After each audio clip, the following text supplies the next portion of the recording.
Alright, so I picked up this little cream puff for a song and a dance. It's a 1999 Chevy Tahoe, 2-door, 4-wheel drive. Problem with this bad boy is, once I pour fuel down the throttle body, it won't come up and run. So I had to go out and drop some dimes and picked up a special test kit here.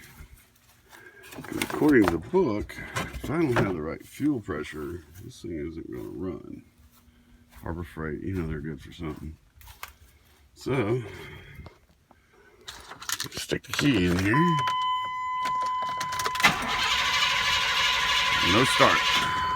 But if we look at the pressure gauge here, let's see we're running 45 psi. According to the book, that's not enough. So guess what, fellas? We're gonna need a fuel pump. Yeah, as fun as that might be, we're gonna do it. That's troubleshooting tech for the day.